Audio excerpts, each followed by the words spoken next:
Good evening sir. Sir मेरा नाम यज्ञ पारिक है। सर मैं जीएमसी सिरोही का एक स्टूडेंट हूँ। और सर मैं आपसे एक बेटर वे में इसलिए कम्युनिकेट कर पाऊंगा क्योंकि सर मैंने भी नीट की तैयारी की थी। सर मेरा भी टाइम था सर, मैं 22 का एग्जाम दिया था सर। आपकी वीडियो लेक्चर्स देखे थे। आप डॉक्टर शिवशंकर मित्तल हैं। आप नीट का जेईई के one of the strongest pillar हैं सर। सर आप आप एम्स में भी काम कर चुके हैं सर। आपने बहुत सारा रिसर्च वर्क भी किया है और सर आप गोल्ड मेडल भी ले चुके हैं यूनिवर्सिटी के। Sir first of all I welcome you this beautiful session.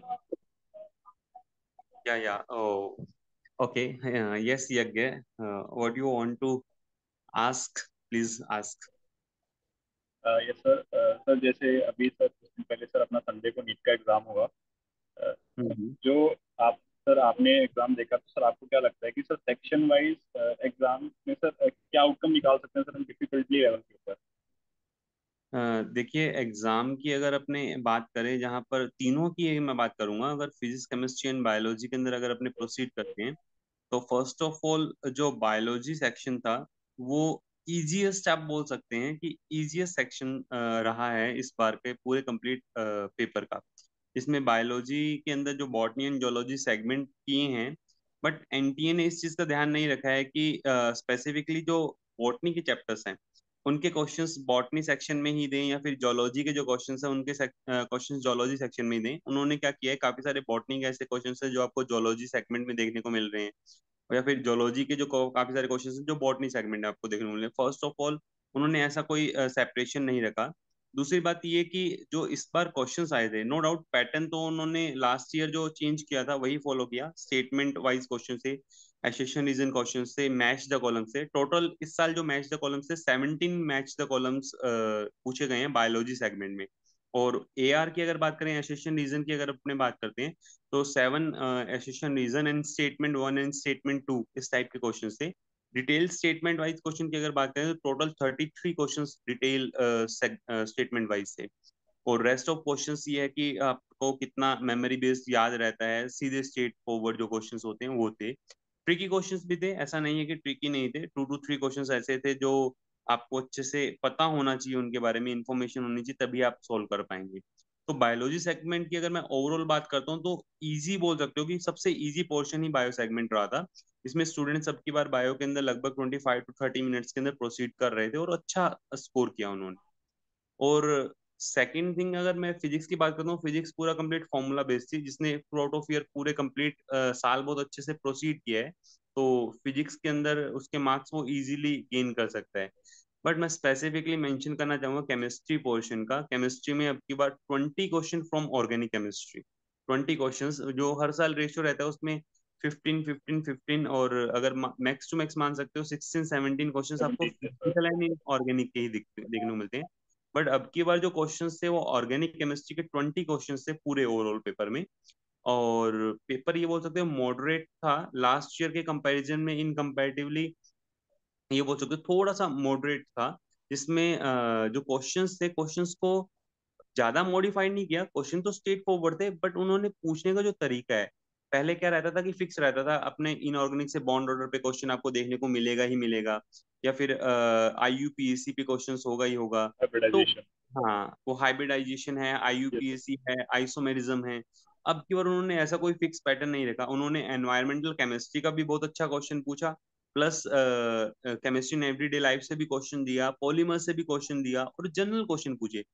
तो है कि ऑर्गेनिक का एक बहुत बड़ा रोल रहा है इस साल। बच्चों के जो मार्क्स हैं वो केमिस्ट्री के अंदर इन कंपेरेटिवली थोड़े से कम रहे, तीनों सब्जेक्ट की अगर मैं कंपेयर करूं, क्योंकि काफी सारे स्टूडेंट्स हैं जो ऑर्गेनिक से भागते हैं, फिजिकल यहाँ तक के कर लेते हैं। काफी सारे स्टूडेंट्स हैं जो फिजिकल से भी भागते हैं, ऐसा नहीं है, बट वो फिजिकल फिर भी हो जाती है, पर ऑर्गेनिक के अंदर जब तक आपको कॉन्सेप्ट नहीं पता आप प्रोसीड ही नहीं कर सकते रिएक्शन के अंदर। तो ये रहा था।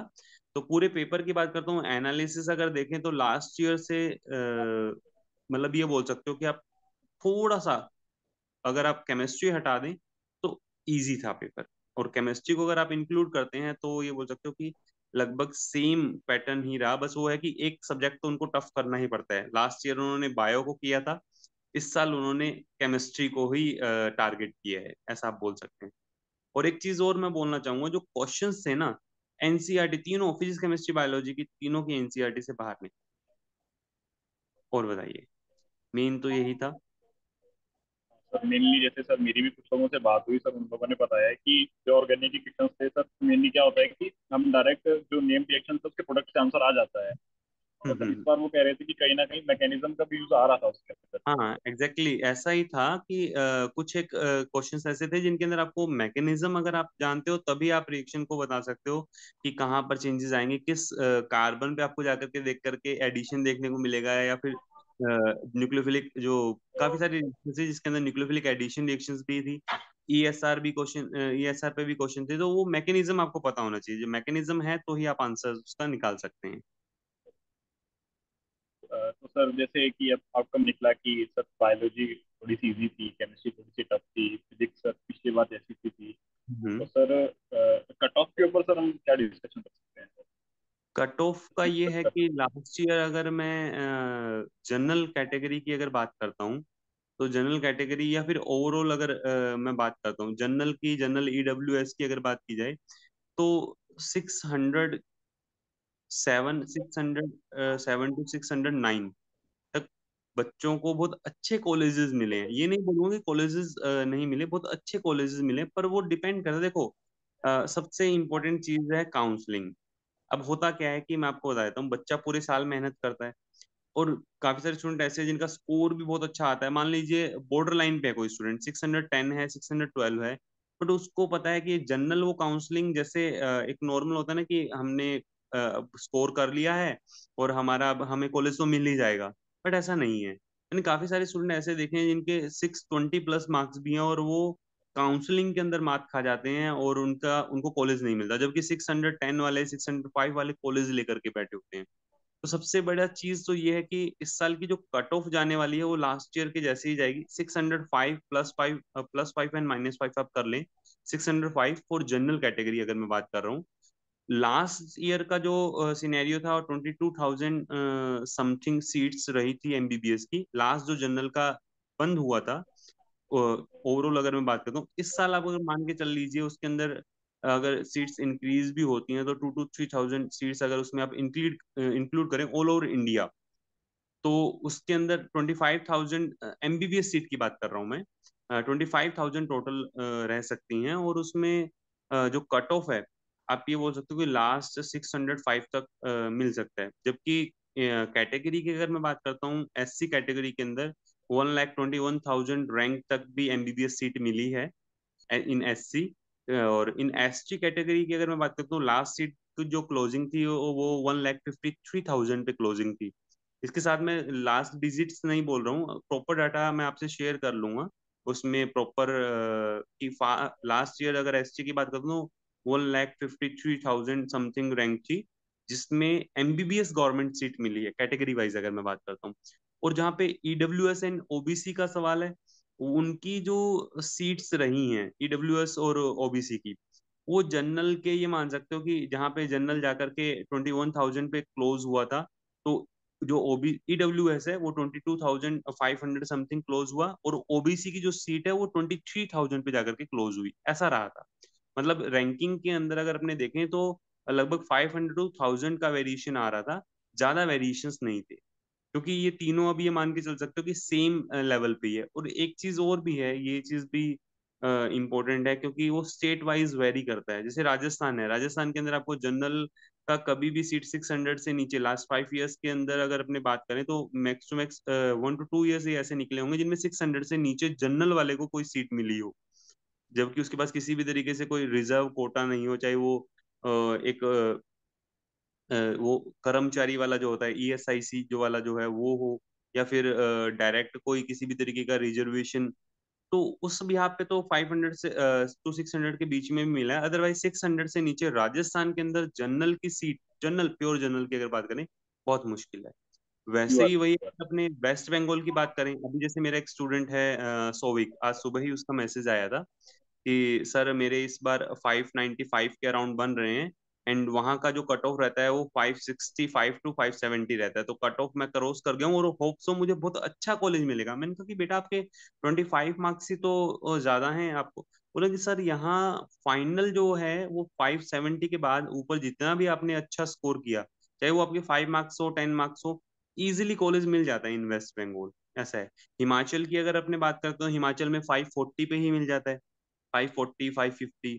तो स्टेट वाइज भी वेरी करता है कि आपके पास में स्टेट कोटा जो रहता है उसमें जिसमें अपने बात करते हैं लगभग ये बोल, पहले तो 75% का रहता था, अब 87 पॉइंट समथिंग कुछ सीट्स हैं जो रहती हैं। तो ऐसा है कि ये सिनेरियो है अब की बार। मेरे हिसाब से जो कट ऑफ रहने वाली है जनरल की, जो कट ऑफ रहने वाली है 605 +-5 आप कर सकते हैं। और सटीक अगर मैं बोलूं तो 607 to 610, बस इससे ऊपर नहीं जाएगी। ये लास्ट क्लोजिंग में बोल रहा हूँ, ये बोल सकते हैं। और बताइए। सर आप सर इस क्वेश्चन को बेटर तरीके से इसके भी आंसर कर सकते हो, क्योंकि सर आप सर काउंसलिंग को काफी सर करीब से देखते हो, नीट का जेई के लिए भी और सर बाकी के लिए भी। हाँ जी, हाँ जी। सर अगला क्वेश्चन सर ये है कि सर अभी कोई स्टूडेंट है सर, अगर वो राजस्थान से है तो सर उसके सर 570 580 590 तक भी सर अगर हम अज्यूम करते हैं सर उसके मार्क्स हैं सर, जो एकदम बॉर्डर लाइन पे है अपने आप हम्म में, तो सर उसके लिए सर अगर वो सेकेंड ड्रॉप पे या थर्ड ड्रॉप पे है हम्म तो सर उसके पास एक ऑप्शन रहता है कि सर राजस्थान की मैनेजमेंट सीट्स तो सर उसके लिए ओपन होती है। दूसरा है कि हम्म सर वो एक साल अगर वो ड्रॉप ले तो सर किन किन फैक्टर्स को सर वो देख सकता है कि सर उसे ड्रॉप के लिए जाना चाहिए, या सर मैनेजमेंट लेनी चाहिए, या सर उसे कोई और पाथ जैसे कि बीडीएस है या बीएमएस है बीएचएमएस है, और उसके लिए उसे जाना चाहिए। मैं फैक्ट पे ही बात करूंगा एक्चुअली, बिकॉज ऑफ मेरे मैं हर तरीके के स्टूडेंट के टच में रहा हूँ। तो मुझे पता है कि अब जैसे जो आपने सिनेरियो बताया कि एक स्टूडेंट है, सेम केस मेरा एक स्टूडेंट है जिसने एनआईए में एडमिशन ले लिया था because of it his relatives and family members saying that कि आपको अभी 2 इयर्स हो गए हैं आफ्टर 12th, आपको 2 इयर्स हो गए हैं और आपके मार्क्स उतने नहीं आ रहे हैं, तो छोड़ो हम बीएमएस में ही प्रोसीड कर लेंगे। तो उसने क्या किया, एनआईए में एडमिशन ले लिया, बट आफ्टर दैट एडमिशन उसने क्या किया, घर वालों को बताया नहीं, मुझसे एक कांटेक्ट किया कि सर क्या करना चाहिए, मेरा मन तो बिल्कुल भी नहीं है, बट मैं घर वालों के प्रेशर में ऐसा ऐसा मैंने किया। नो डाउट वो गलत चीज थी, तो मैंने बोला कि बेटा करना क्या है। और ये लास्ट ईयर की बात है जब 5 to 6 मंथ ही रह गए थे, क्योंकि काउंसलिंग बहुत देर तक लंबे टाइम तक चली थी, तो उसको जाकर के दिसंबर में कॉलेज मिला था। तो उसके बाद उसने क्या किया कि सर मैं आपके पास आ रहा हूँ और आपने देख लेंगे जैसा भी है, मैं घर पे नहीं बताऊंगा कि मैं कॉलेज नहीं जा रहा हूँ, ऐसा उसने किया। 3 मंथ्स उसने बहुत अच्छे से प्रिपेयर किया। मैंने उसको बोला कि कॉलेज तो नहीं करना, वो एक बार आया मिलने के बाद, फिर मैंने उसको वापस कॉलेज भेजा, वहीं बैठ करके उसने अच्छे से तैयारी की। बस रिसोर्सेज आपको फिक्स करने हैं, जो चीजें आप पहले से जानते हैं उसको सहेजना है। मतलब ये बोल सकते हो कि एक बकेट है, उस बकेट के अंदर आपने आइस रखी हुई है, ठीक है, और अगर उस बकेट के अंदर अब नीचे एक पोर हो गया है तो वो निकलते रहेगा। अगर आपने देखें कि आइस जो वो मेल्ट होकर के धीरे धीरे धीरे धीरे धीरे धीरे वो सारा का सारा वाटर निकल जाएगा। बट मेन चीज होती है कि पहले आप उसके अंदर और एक्स्ट्रा फिल करने से पहले पहले आप उसको एक ब्लॉकर लगाएं। मतलब 595 तक अगर आप पहुंच गए हैं ना, तो आपको उसको तो संभाल के रखना है। 595 को संभालने का बेस्ट तरीका है कि जो आप लास्ट 15 डेज में नीट के लिए तैयारी की थी ना, जो लास्ट 15 डेज के अंदर रिवीजन की थी, वही जुनून आपको नेक्स्ट 15 डेज में दिखाना है, जिससे वो सारी चीजें आपके माइंड में रहें। और उसके बाद में एक पर्टिकुलर सिस्टम बना करके कि कितना कितना पढ़ना है, कहाँ से पढ़ना है। और उसके लिए आपको अब नेक्स्ट कोई कोचिंग की जरूरत नहीं है।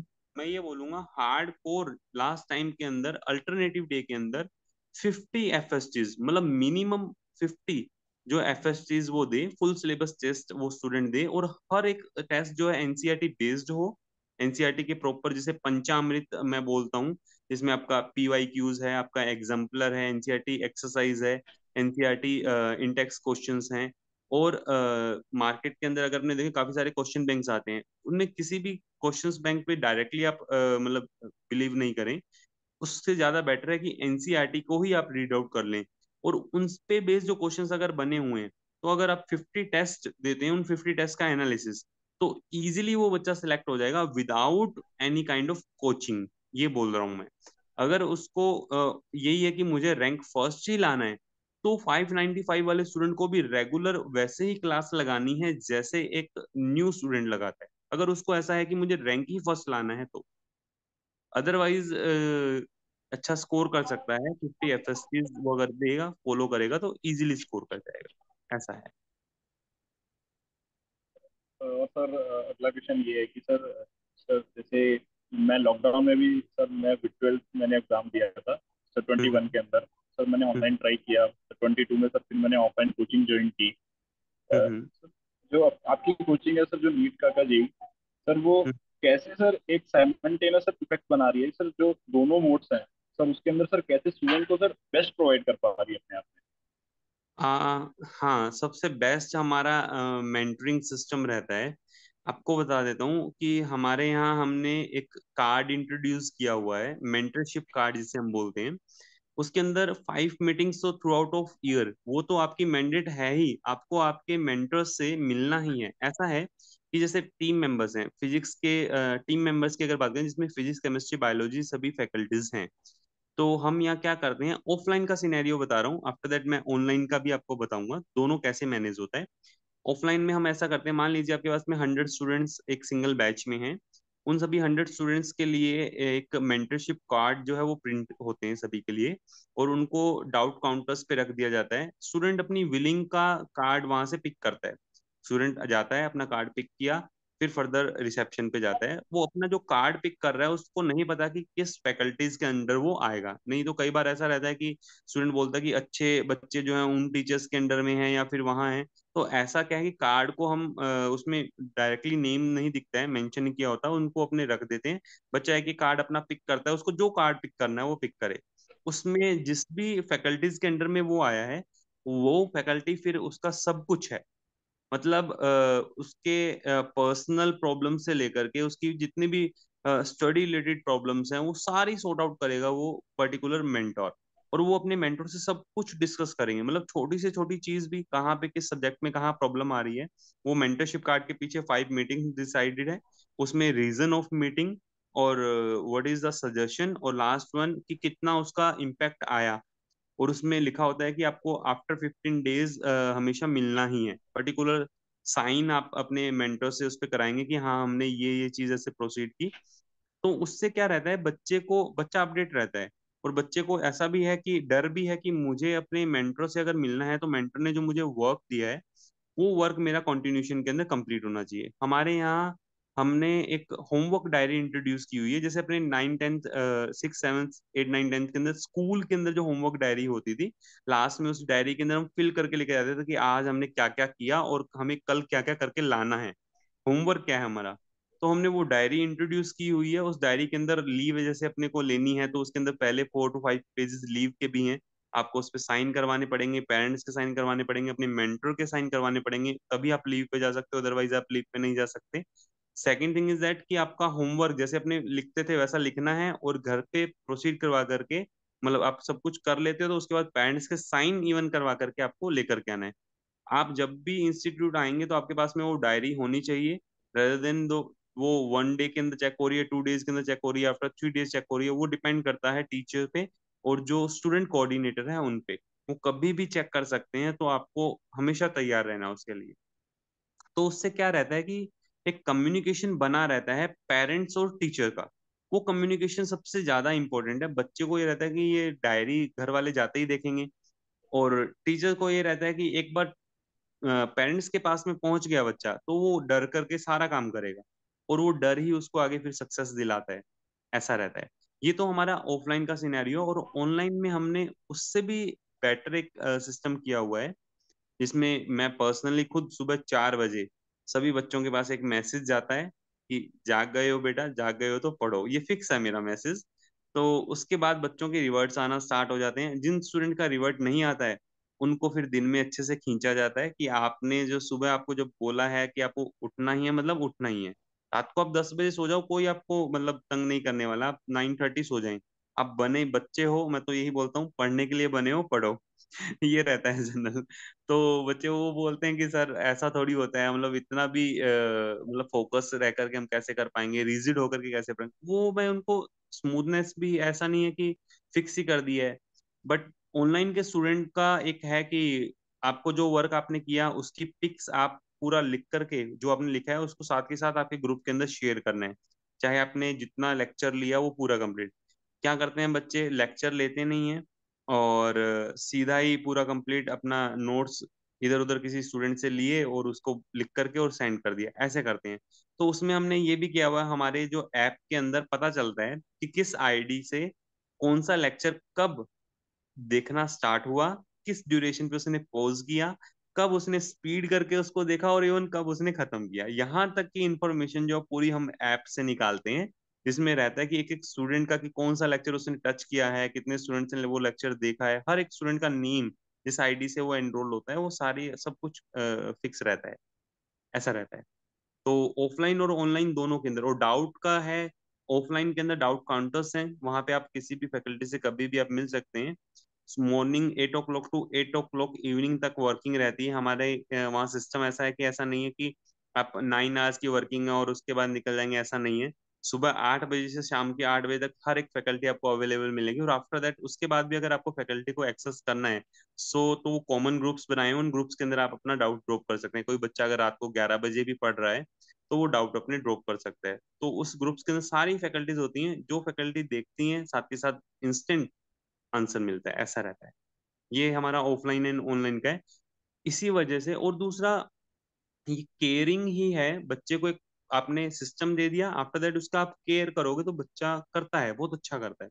इस साल का लिटरली मैं आपको बताऊं कि मिनिमम अभी तक मैं 40+ ऑफलाइन के अंदर काउंट कर चुका हूँ, आउट ऑफ 250 स्ट्रेंथ, 250 स्टूडेंट्स की स्ट्रेंथ में से 40 स्टूडेंट, बहुत बड़ा एक रेशियो रहता है। और अभी ये इसके अंदर काफी सारे स्टूडेंट ऐसे हैं जो लास्ट के 1 मंथ के अंदर कोई जैसे बाहर के जो थे, क्योंकि मेरे पास 16 स्टेट के स्टूडेंट थे इस बार, ऑल ओवर इंडिया से 16 स्टेट के स्टूडेंट थे जो बाहर के थे, वो सभी के सभी अपने होम टाउन जाकर के उन्होंने पेपर दिया है।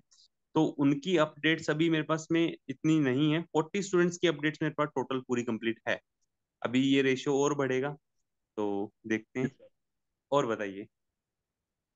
एक सर जैसे देखें सर, इस बार 22 लाख+ स्टूडेंट्स एनरोल थे सर नीट यूजी के एग्जाम के लिए। सर पिछली बार ही शायद 18 to 19 लाख था। तो सर क्या क्या रीजंस हो सकते हैं कि सर हम देखते हैं कि लगातार इस एग्जाम के अंदर कंपटीशन बढ़ता ही जा रहा है। हाँ हाँ, मेन देखो, मैं तो यही बोलूंगा कि जहाँ कंपटीशन है वहीं पर एक्चुअल रिजल्ट तो सामने आता है। कि जो देखो, जब मेंटल लेवल जो है, डिजर्विंग जो पर्सन है वो कहीं पीछे नहीं रहना चाहिए, मेन चीज ये है। और एक मैं इसके लिए एनटीए को बहुत धन्यवाद कहना चाहूंगा, यही आप समझ सकते हैं, बिकॉज ऑफ कि कोविड के अंदर हमने बहुत, मतलब बहुत, ये बोल सकते हो कि पूरी की पूरी बनी बनाई लैब्स, ये बोल सकता हूँ मैं उन साइंटिस्ट को, ये बोल सकता हूँ पूरी की पूरी जो जर्नल्स हैं, जर्नल्स, यू नो कि नंबर ऑफ पेपर्स अपने जब पब्लिश करते हैं तो जर्नल के अंदर पेपर जाते हैं, तो पूरे पूरे जर्नल में बोलूंगा ऐसा, मतलब पूरा नॉलेज ऐसे काफी सारे डॉक्टर्स हैं, रिसर्चर हैं जिनको हमने खोया है कोविड के टाइम में, जिनका मेंटल लेवल, जिनका नॉलेज, जो मतलब उसका कोई रिप्लेसमेंट नहीं है। तो ये मैं एक चीज ये जरूर बोलूंगा कि एनटीए ने ये बहुत अच्छा किया पर इस लिमिट हटा करके, कि अगर विलिंग है तो आफ्टर 30, आफ्टर 35, जैसे मैंने आज ही मैं एक पढ़ रहा था, एक आर्टिकल मैंने पढ़ा, 69 ईयर्स का, 69 ईयर का पर्सन जिन्होंने अभी अपना नीट इस टाइम में एग्जाम लिखा है, और अभी वो खुद गवर्नमेंट जॉब से रिटायर्ड होने के बाद, गवर्नमेंट जॉब में थे, और आफ्टर दैट वो रिटायर हुए, रिटायर होने के बाद उन्होंने 69 ईयर के अंदर अब नीट एग्जाम दिया है। और इस चीज के लिए दिया है क्योंकि उन्होंने पूरी अपनी बायोग्राफी बताई कि मेरे 4 जो हैं बच्चे हैं जो बिल्कुल, मतलब बिल्कुल भी नहीं पढ़ते हैं, और जिसमें से 3 जो हैं वो, ये होता है कि कोई सिगरेट यूज कर रहा है, कोई अल्कोहल यूज कर रहा है, तो सिनेरियो सब कुछ उन्होंने डिस्कस किया। तो मैं ये करके दिखाना चाह रहा हूँ कि अगर आप नहीं पढ़ रहे हो तो आपका पैसा मैं खुद पे लगा करके और आपको डॉक्टर बन करके दिखाऊंगा, जो मेरा सपना आप लोगों से था। अब गवर्नमेंट ने अगर उसको हटा दिया है तो मैं खुद उसको कंप्लीट करूंगा। उन्होंने क्या किया, पहले 12th की, इन 68 ईयर्स 12th एनरोल किया, 12th की, और अब 69 ईयर के जब वो हो गए हैं तो उन्होंने अब इस साल नीट एग्जाम दिए। देखते हैं रिजल्ट क्या रहता है। तो उनका एग्जाम बहुत अच्छा गया है इस बार। आर्टिकल ये मेरे पास है पूरा कंप्लीट, अभी मैं जस्ट उसको गो थ्रू ही कर रहा था। तो वो है कि मैं आपसे शेयर करूंगा, आप भी उसको एक बार जरूर देखिए, बहुत अच्छा मोटिवेटिंग है ये।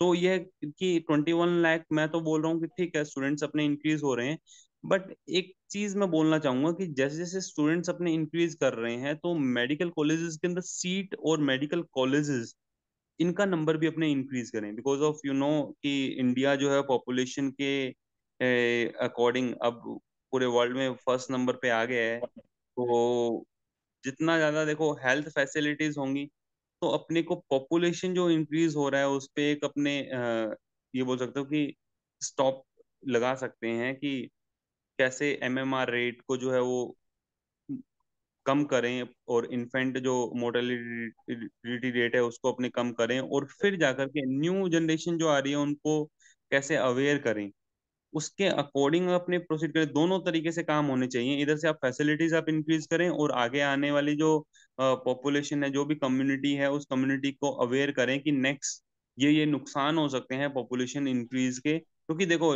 रिसोर्सेज लिमिटेड है। अगर आप जितने न्यू रिसोर्सेज अगर आप कुछ बना रहे हैं, हेल्थ फैसिलिटीज आप प्रोवाइड कर रहे हैं, तो कहीं ना कहीं आप किसी दूसरी जगह से उन रिसोर्सेज को निकाल भी रहे हो। तो उस चीज को ध्यान में रखते हुए गवर्नमेंट को बहुत अच्छा खासा ये करना चाहिए कि अगर आप नंबर ऑफ स्टूडेंट्स इंक्रीज हो रहे हैं तो हेल्थ फैसिलिटीज वगैरह इंक्रीज करने के लिए आप हॉस्पिटल्स और जो मेडिकल कॉलेजेस हैं उनका नंबर आप इंक्रीज करें, और सेकंड नंबर कंट्रोल करें पॉपुलेशन पे, क्योंकि पॉपुलेशन का इस समय मतलब इंडिया जो है मतलब वर्ल्ड मैप पे सबसे पहले नंबर पे आ गया है, तो एक बहुत मतलब प्रॉब्लमेटिक सिचुएशन हो सकती है इन फ्यूचर।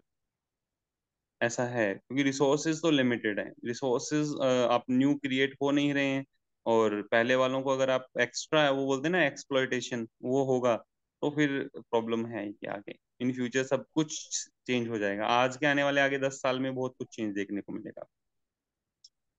हाँ जी। सर एक ये था कि सर आपकी आपने बहुत सारी बुक्स लिखी हैं सर, जिसमें से सर कुछ बेस्ट सेलर है सर अमेजोन के ऊपर सर, जैसे एनसीईआरटी निचोड़। हाँ हाँ हाँ हाँ। सर मैंने एनसीईआरटी निचोड़ खुद भी पढ़ी सर, बड़ी कलरफुल सी सर, बड़ी छोटी सी, और मतलब बड़ी सर यूँ मतलब एक तरह आई से थिंक अभी भी है, एक सेकेंड में आपको सर, दिखाता हूँ। एनसीईआरटी लाइक अ निच comic book for student sir. हाँ सर हाँ। इतना ऐसे सर फील होता है कि हाँ कुछ अच्छा कंटेंट कंज्यूम कर रहे हैं। देखो तो सर एनसीईआरटी जब मैंने फर्स्ट टाइम मेरे जब मैं स्टार्ट करा था, मेरी भी पूरी जर्नी रही है नीट की, तो सबसे बड़ी प्रॉब्लम ये रहती है कि जो पैराग्राफ में कंटेंट होता है ना, वो स्टूडेंट या एक बार रीड करता है, 2 बार रीड करता है, 3 बार रीड करता है, उसको रिटेन नहीं रख पाता है। और पूरा खेल नीट एग्जाम में रिटेंशन का है कि आप कितना रिटेन रख पाते हैं उस चीज का है कि आप चीजों को कितना रिटेन रख पा रहे हैं। तो उसके लिए एक दिमाग में आया एक फैक्टर कि क्या किया जाए, तो उसको ध्यान में रखते हुए सबसे पहला काम यही किया गया कि एनसीईआरटी को लो, उसके हर एक पैराग्राफ को पॉइंट्स में कन्वर्ट करना और इजी वे के अंदर लेकर आना। तो क्या किया मैंने और मेरे साथ में ही कलीग हैं डॉक्टर हिमांशु ओझा सर हैं, मिल करके 639 पेजेस, टोटल 639 पेजेस जो अपनी 11th NCERT and 12th NCERT है उनको कन्वर्ट कर दिया है with in under 200 pages. Under 200 pages के अंदर उसको कन्वर्ट किया, और बिल्कुल ऐसा कोई भी पॉइंट नहीं है जो हमने उसमें से स्किप किया हो या फिर कुछ छोड़ा हो, ऐसा कुछ भी नहीं है। सब कुछ कवर अप करते हुए, और अब उसका एक न्यू एडिशन भी अभी लास्ट ईयर लॉन्च किया था। अब इसका 3.0 वर्जन आना इस साल जो है 3.0 वर्जन आएगा, जिसमें काफी सारे अपडेशन भी किए हैं। प्लस उसके अंदर एक मेन चीज रहेगी कि वन OQOC, वन चैप्टर, ये पूरा कंप्लीट रहेगा, one question one chapter OQOC, जिसमें लास्ट के अंदर उस चैप्टर की 60 to 70 स्टेटमेंट्स निकाल करके उनके बिहाफ पे 60 to 70 स्टेटमेंट्स का एक क्वेश्चन रहेगा, जो पूरे चैप्टर के की पॉइंट्स को कवर अप करेगा। ऐसा है। इसी के पैरेलल में एक वर्ड टू वर्ड क्यूब हमने अभी क्रिएट किया था, और वो इंडिया के अंदर बेस्ट सेलर, मतलब ये बोल सकते हो कि हर बार जो अमेजोन और फ्लिपकार्ट पे रहता है ऑल ओवर इंडिया पड़ता है, हर एक डिस्ट्रिक्ट के अंदर। अभी ये बोल सकता हूँ कि स्टेट तो फर्स्ट टाइम ही कवर अप कर लिए थे, इंडिया का हर एक डिस्ट्रिक्ट कवर अप कर लिया है इन बुक्स ने। मतलब हर एक डिस्ट्रिक्ट के अंदर बच्चा है जो ये बुक्स पढ़ता है। अभी word to word Q bank जो लॉन्च किया था उसमें लास्ट में सबसे इंपॉर्टेंट चीज लास्ट सेगमेंट है उसका, बाहुबली क्वेश्चंस। क्वेश्चंस हैं, एक क्वेश्चन के अंदर ये मान के चलिए आप 17 to 20 स्टेटमेंट्स होंगी। उन स्टेटमेंट्स में से सब कुछ कवर अप किया हुआ है एनसीईआरटी का, एक एक वर्ड पे गलती करवाई हुई है। और वो वर्ड्स की जो गलतियां हैं वो यहाँ पर जितना स्टूडेंट कर लेगा वहां पर नीट एग्जाम के अंदर किसी भी तरीके से कोई प्रॉब्लम आने वाली ही नहीं। और सबसे इम्पोर्टेंट फीचर ये है कि इन बुक्स के अंदर हमने क्यूआर कोड दिए हैं जिससे डायरेक्ट टेलीग्राम ग्रुप और व्हाट्सएप ग्रुप पे बच्चा डायरेक्ट कनेक्ट हो सकता है मुझसे। तो ऐसा रहता है कि उनके डाउट्स भी डायरेक्ट ऑथर के थ्रू ही सॉर्ट आउट हो रहे हैं। तो सबसे इम्पोर्टेंट चीज रहती है, बच्चा अब मार्केट से अपने बुक लेकर के आते हैं तो बच्चा कनेक्ट ही नहीं हो पाता एक्चुअली कि वो किससे डाउट पूछे अपने। तो हमने ये फीचर इसके अंदर ऐड किया है जिससे बहुत बेनिफिट हो रहा है और हमें पता चल रहा है कि हमारी बुक्स कहाँ तक पहुंच रही है। इवन आंध्रा का बच्चा, तेलंगाना का स्टूडेंट है या कर्नाटका का स्टूडेंट है, वो भी एक्सेस कर पा रहा है सभी चीजों को। तो उससे हमारे पास एक्चुअल डाटा आता है कि बच्चा किस लेवल तक और कहाँ तक पढ़ रहा है इसको। ऐसा रहता है। एक सर, अभी सर हमारे साथ जो कुछ स्टूडेंट सर पहले जुड़े हुए थे सर, आपने उन्हें पूछा कि आपने शॉर्ट नोट्स बनाए कि नहीं बनाए। आपके हिसाब से सर जो फिजिक्स या केमिस्ट्री के शॉर्ट नोट्स हैं सर, उनमें क्या क्या इन्वॉल्व होना चाहिए? देखिए वो डिपेंड करता है, चैप्टर टू चैप्टर वेरी करता है। एक्चुअली जो ऑर्गेनिक केमिस्ट्री की स्ट्रेटेजी है उसके अंदर अपने स्टार्टिंग के अंदर चैप्टर के अंदर मेथड ऑफ प्रिपरेशन, जो भी आपके पास फंक्शनल ग्रुप है उसके method of preparation and mechanism. Second thing है उसकी फिजिकल एंड केमिकल प्रॉपर्टीज, और फिजिकल प्रॉपर्टी बेसिकली। और थर्ड नंबर है केमिकल प्रॉपर्टीज। अगर आपने first two three chapter like GOC, hydrocarbon और आपका हाइड्रोकार्बन के साथ में अल्कोहल, फिनॉल, ईथर, ये आपने अच्छे से प्रोसीड कर लिया, benzene, alcohol, phenol and ether. तो इसमें अगर आपने ये सिनेरियो फिक्स कर लिया कि किसी का मेथड ऑफ प्रिपरेशन हर किसी के लिखे आपने physical properties and chemical properties, after that next जितने भी आपके फंक्शनल ग्रुप हैं उन सभी फंक्शनल ग्रुप के अंदर जो मेथड ऑफ प्रिपरेशन होते हैं वो यहाँ पर आपको एज एन केमिकल प्रॉपर्टी देखने को मिल जाते हैं। क्योंकि एक ये आपस में इंटर रिलेटेड है। जैसे मैं बोलता हूँ कि अल्कोहल के ऑक्सीडेशन से aldehyde ketone and aldehyde ketone के ऑक्सीडेशन से कार्बोक्सिलिक एसिड फॉर्मेशन होता है। तो इंटर रिलेटेड है। अब अल्कोहल की तो वो प्रॉपर्टी केमिकल प्रॉपर्टी हो गई कि अल्कोहल के ऑक्सीडेशन से क्या बन रहा है, एल्डिहाइड एंड कीटोन। और एल्डिहाइड कीटोन के लिए वो मेथड ऑफ प्रिपरेशन हो गया कि आप उसको अल्कोहल से बना सकते हो। तो होता क्या है कि ये पूरा चार्ट फॉर्म में अगर बच्चा कन्वर्ट कर लेता है तो organic chemistry with in 8 to 9 pages बिल्कुल फिक्स की जा सकती है। तो ऑर्गेनिक केमिस्ट्री के अंदर और उसको फिर याद करें, मतलब अल्टीमेटली चीजें याद होनी चाहिए। और इनऑर्गेनिक के अंदर सबसे इंपॉर्टेंट है एक्सेप्शन। एक्सेप्शंस को एक 2 to 3 पेजेस के अंदर पूरी इनऑर्गेनिक के सारे अच्छे से सॉर्ट आउट करके लिख लें तो इजीली उसको मतलब रिवाइज करे और इजीली वो अच्छा प्रोसीड कर पाता है इनऑर्गेनिक में। और थर्ड इसका फिजिकल। फिजिकल के अंदर फिजिकल पूरा कंप्लीट फॉर्मूला बेस्ड होती है, फॉर्मूला एंड फैक्ट। ये दोनों चीजें फिजिकल केमिस्ट्री में ध्यान रखनी होती है। और फिजिक्स के अंदर ऐसा है कि it depend on the type of questions. Physics के अंदर टाइप ऑफ क्वेश्चंस आपको पता होने चाहिए। आप शॉर्ट नोट्स बनाएं, दिक्कत नहीं है, उसमें फॉर्मूला आप लिखें, कोई प्रॉब्लम नहीं है। बट टाइप ऑफ नोट्स सबसे ज्यादा, सॉरी टाइप ऑफ क्वेश्चन सबसे ज्यादा इंपॉर्टेंट है कि एक टॉपिक के आप कितने टाइप की वेरिएशंस के क्वेश्चन आप सोल्व कर पाते हैं।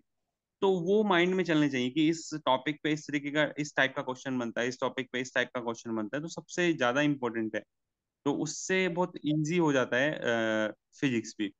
लास्ट एंड वन आपका बायो है, तो बायो को तो मतलब ये सेगमेंट्स में पूरा ब्रेक करो। मतलब पूरी एनसीईआरटी की टेबल्स एक साथ, पूरी एनसीईआरटी के डायग्राम्स को एक अलग से ही सिनेरियो रखें, पूरी एनसीईआरटी के अंदर जो ग्राफ दिए हुए हैं उनको एक अलग पॉइंट ऑफ व्यू से देखें, पूरी एनसीईआरटी के एग्जांपल्स जो आपको दिए हैं उसको एक अलग सिनेरियो से। तो ऐसे फ्रैक्शन में आपको तोड़ना पड़ेगा पूरा पूरी एनसीईआरटी को, फिर जाकर के आप बहुत अच्छा प्रोसीड कर पाते हैं और पूरी एनसीईआरटी याद हो जाती है इससे। अगर मैं फ्रैक्शन के अंदर तोड़ रहा हूँ, मुझे पता है कि पूरी एनसीईआरटी में ग्राफ ही 15 है, 11th और 12th को मिला करके। उन 15 ग्राफ पे हर तरीके के क्वेश्चन सॉल्व कर लिए और 15 ग्राफ के कॉन्सेप्ट पढ़ लिए। तो उससे एक ये होता है कि मेंटल सपोर्ट मिलता है कि मुझे बहुत कुछ आता है। सेकंड नंबर जितनी भी टेबल्स है, टेबल नंबर 1.1 है, 2.1 है, 3.1 है एंड 4.1 है। पहले 4 चैप्टर्स में टेबल दी हुई, आफ्टर दैट चैप्टर नंबर 9 के अंदर है 9.1, 2, 3, 4, 5, 5 टेबल्स हैं। और इन टेबल से हर साल नीट एग्जाम के अंदर क्वेश्चन फिक्स है। तो मेरी स्ट्रेटेजी ये रहती है कि होमवर्क के अंदर, जो मैं होमवर्क की बात कर रहा था, बच्चों को होमवर्क में ये मिलता है कि कल आपको 9.5 टेबल पूरी याद होनी चाहिए, लिखी होनी चाहिए, याद होनी चाहिए। उससे क्या होता है कि जब मैं चैप्टर नंबर 9 पे पहुंचता हूँ तब तक उस टेबल के बारे में उनको काफी कुछ चीजें पता होती है। ऐसा रहता है। तो वो एक प्री क्लास वर्क आप बोल सकते हो, स्टूडेंट्स के साथ में किया जाता है। ड्यूरिंग क्लास तो क्लास होती है और पोस्ट क्लास तो उनका टेस्ट होता ही है, बट प्री क्लास वर्क जो रहता है उसमें मैं स्टूडेंट्स को जो होमवर्क देता हूँ उनके आगे फ्यूचर में आने वाले चैप्टर्स में भी हेल्प करता है और उनको चीजें याद भी होती हैं, ऐसा रहता है। और तो उससे वो काफी हेल्प मिलती है कि वो एक अलग से ही कॉपी के अंदर एक डायग्राम बनाया, उस डायग्राम के ऊपर सब कुछ लिख दो। जैसे हार्ट का डायग्राम बनाया तो हार्ट के जो भी लेबलिंग आप करते हो उन लेबलिंग के अंदर उनके फंक्शंस भी मैं मेंशन करवा देता हूँ, जिससे एक सिंगल पिक्चर के अंदर ही आपका पूरा सिनेरियो क्लियर हो जाता है हार्ट की वर्किंग का। ऐसा रहता है। तो वो पिक्टोग्राफी की जिसको अपने बोलते हैं, वो इम्पोर्टेंट चीज है।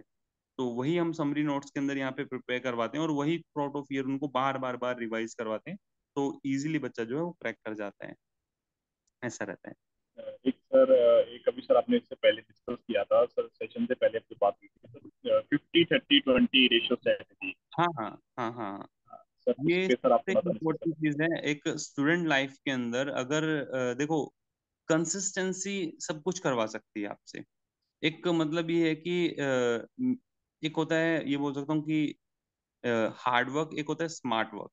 तो हार्ड वर्क ये है कि आप दिन रात लगे रहे हैं पागलों की तरह, आपको पता ही नहीं है कि मुझे किस डायरेक्शन में पढ़ना है, कितना पढ़ना है, क्या करना है। एक होता है स्मार्ट वर्क कि मुझे मुझे पता है कि सिर्फ मुझे 100 क्वेश्चन ही करने हैं, मुझे एक्स्ट्रा क्वेश्चन करने ही नहीं है। खुद को रोकना भी सीखना पड़ेगा। कई बार क्या होता है कि बायो का चैप्टर इंटरेस्टिंग लग रहा है तो 50 की बजाय 70 क्वेश्चन कर लिए या 80 क्वेश्चन कर लिए, ऐसा नहीं। आप खुद को 50 क्वेश्चन तक ही फिक्स रखें। मुझे 50 ही करने हैं, बट वो 50 ऐसे करने हैं कि मुझसे आज 6 महीने बाद भी कोई पूछे तो मुझे सारी चीजें पता हो। इस तरीके से आपको एक एक क्वेश्चन पे जो 4 ऑप्शन है उन 4 ऑप्शन को अच्छे से देखना है। Same 20 question in physics, 30 question in chemistry and 50 question in biology. एक दिन के अंदर 100 क्वेश्चन आप सॉल्व करेंगे तो आप ये सोचिए विद इन 1 मंथ 3000 क्वेश्चन आप सॉल्व कर पाएंगे। और इन क्वेश्चंस को जब आप सोल्व करने बैठे ना, तो आपका रफ वर्क भी ऐसा होना चाहिए कि जैसे आपका फेयर वर्क हो। जैसे आपने 20 क्वेश्चंस फिजिक्स से सोल्व किए, तो आज जो आपने वर्क जनरेट किया है या फिर आपने जो वर्क किया वो खत्म नहीं होना चाहिए। आप एक न्यू अच्छे से रजिस्टर लगाएं, उसमें बिल्कुल clear cut question number 1 answer, question number 2 answer, अपना खुद का एक आंसर की बनाएं, सोल्ड सोल्ड पूरा कंप्लीट डिटेल आंसर की। वही आपको हेल्प करके जाएगा आफ्टर 1 मंथ। जब आप उन क्वेश्चंस को रिवाइज करने की कोशिश करेंगे ना, तो विद इन 15 to 20 मिनट्स आप सारे क्वेश्चन रिवाइज करेंगे, अगर आपके हैंड रिटन खुद के सॉल्यूशन है तो उससे क्या होता है, क्वेश्चन बैंक भी तैयार हो रहा है आपका, आपको किसी चीज की दिक्कत ही नहीं है। और लास्ट टाइम में वही क्वेश्चन बैंक आपकी हेल्प करता है, क्योंकि खुद के हाथ के लिखे हुए जो नोट्स है ना वो छप जाते हैं दिमाग में। तो इसी वजह से वो 20 30 और 50 का रेशियो इंपॉर्टेंट है, उसको फॉलो करे अगर स्टूडेंट, तो विद इन 1 ईयर जो चाहे वो कर सकता है। नीट एग्जाम तो मतलब ये बोल सकते हो कि एक सेकेंडरी चीज हो जाती है फिर। ये सभी एग्जाम के लिए है कि जो भी सब्जेक्ट आपके हैं, लाइक यूपीएससी के अंदर भी ऐसा है कि आपको जितना पता है उसके भी पे आप क्वेश्चंस लगाना स्टार्ट करें। जिस भी तरीके के क्वेश्चंस आपको मिल रहे हैं तो वो एक फिक्स हो जाता है कि इतने दिन में मुझे इतने क्वेश्चंस करने ही हैं, और उससे फिर इजीली आप क्रैक कर सकते हैं 20 30 और 50 के रेशियो से। बेस्ट स्ट्रेटेजी है ये। और जैसे जैसे बच्चा आगे प्रोसीड करना स्टार्ट करता है तो मैं इसके अंदर क्या करता हूँ, वो 20 से 25 हो जाते हैं, फिर 30 से 40 हो जाते हैं और 50 से 70 हो जाते हैं। तो जैसे जैसे आफ्टर 1 मंथ आफ्टर 2 मंथ वो डिपेंड करता है कि स्टूडेंट कैसा है, उसको कितनी डोज चाहिए एक्चुअली, उसके अकॉर्डिंग रहता है। तो ये सबसे बेस्ट तरीका है किसी भी एग्जाम को क्रैक करने का, मेनली नीट एग्जाम को क्रैक करने एंड सर फाइनली सर कोई कंक्लूडिंग मैसेज सर जब स्टूडेंट्स को डिलीवर करना चाहें। का। कंक्लूडिंग मैसेज तो मेरा यही रहेगा सभी स्टूडेंट्स का, सभी स्टूडेंट्स के लिए, कि देखो बेटा, मेनली तो यही है कि अगर हाथों की लकीरों में ही सब कुछ लिखा होता ना, तो इंसान मेहनत नहीं करता। बिना मेहनत के उसे सब कुछ मिल जाता। नो डाउट हाथों की लकीरें आपकी किस्मत को बयां कर सकती है, बट आपको मेहनत आपको वो दिला सकती है जिसका आपने सोचा भी नहीं है। तो मेन यही है कि मेहनत आपको करनी पड़ेगी। अपने कुछ भी करें, आपको खाना खाना है ना तो भी आपको अपने हाथ से उसको जो है उठाना पड़ेगा, तभी वो आपके टमी के अंदर जाएगा, ये मैं बोल सकता हूँ। तो मेहनत तो आपको करनी है, चाहे आप किसी भी तरीके से करें, किसी भी फील्ड में करें, मेहनत करनी है। और मेहनत जिस स्टूडेंट ने कर ली ना, 101% जो है सक्सेस होगा ही होगा, कोई अल्टरनेट ही नहीं है, ये बोल सकता हूँ। और उसके बाद का सिनेरियो तो सबसे अलग ही होता है। जिस दिन आप सक्सेसफुल हो गए ना, तो जो रिश्तेदार आपसे दूर थे ना, वो रिश्तेदार भी रिश्ता निकालना स्टार्ट करते हैं। रिश्तेदार तो छोड़ो, जिनको आप जानते भी नहीं हो ना, वो भी जो है रिश्ता निकालना स्टार्ट कर देते हैं। इसी वजह से बोला जाता है कि मतलब सफलता के तो बहुत रिश्तेदार होते हैं, और असफलता हमेशा से ही अनाथ रही है, अनाथ है और अनाथ रहेगी। जिसका अगर कोई इंसान ने पूरी मेहनत की, अपना 100% दिया, और लास्ट पॉइंट पे जाकर के वो सक्सेस नहीं हुआ ना, तो दुनिया नहीं छोड़ती है। दुनिया उसी दिन का वेट कर रही होती है, उसी दिन के लिए खड़ी होती है, आपके घर के बाहर, आपके गेट के बाहर रहती है कि कब ये अनसक्सेसफुल हो और कब कब हम इसको पकड़ें। तो यही है कि जीवन में सब कुछ करो, मेहनत करो, मेन चीज है। और सक्सेसफुल होने के बाद में आपको कोई रोकने वाला नहीं है। भाई सक्सेसफुल लोगों का इतिहास है ही कितना, चंद लोगों का इतिहास है। अगर आप हिस्ट्री उठा के देखेंगे तो हर कोई सक्सेसफुल नहीं हुआ है। तो वही है कि अगर आप इन फ्यूचर कुछ करना चाहते हो, तो आफ्टर यू आपको किसी ना किसी तरीके से पूरा वर्ल्ड जाने, ऐसा काम करो। तो वही है मेरा फाइनल मैसेज, कि आप नेशन को बहुत अच्छा सर्व करें। जो भी है इस नेशन के लिए ही है, और आने वाली जनरेशन के लिए एक ये बोल सकते हो बहुत अच्छा खासा आप जो है नींव बना सकते हैं। So best wishes to all of you, इसी चीज को लेकर के आप बहुत अच्छा प्रोसीड करें। Thank you very much sir. Sir आपने अपने शेड्यूल में इतना टाइम दिया सर हमें। मैं स्टूडेंट्स को एक्चुअली आपका वॉइस ब्रेक हो रहा है। वॉइस ब्रेक हो रहा है, ठीक है, आपका वॉइस ब्रेक हो रहा है। 11:30 हो रहे हैं और आई थिंक बजे के आसपास से। हाँ हाँ। Hello, madam. Hello sir. Hello. No, आपका वॉइस ब्रेक हो रहा है। हेलो। हाँ, now you are audible. Okay, so मैं सर कह रहा था कि थैंक यू सर, आपने अपने हेक्टिक शेड्यूल में से इतना टाइम दिया सर हमें।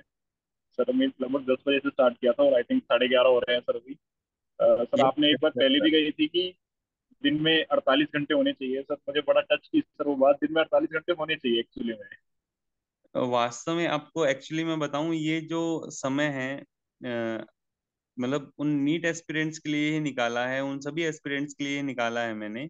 और ये समय एक्चुअल में आपको बताऊं, एक्चुअल में मेरी स्लीपिंग आवर्स का 1 आवर मैंने निकाला है।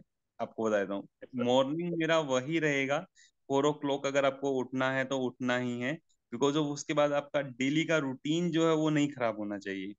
बट मेरे अगर 1 आवर जागने से ये नेशन जगता है, और एक NEET aspirant, new NEET aspirant, एक सिंगल स्टूडेंट का भी भला होता है ना, तो मेरा आज का ये सेशन सक्सेसफुल रहेगा, मैं ये बोलूंगा।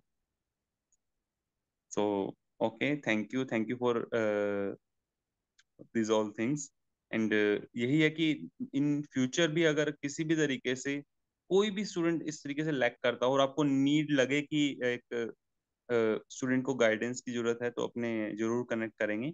All the best to all of you, and from my side and from my whole team NEET Kaka ji, तो all the best to all of you.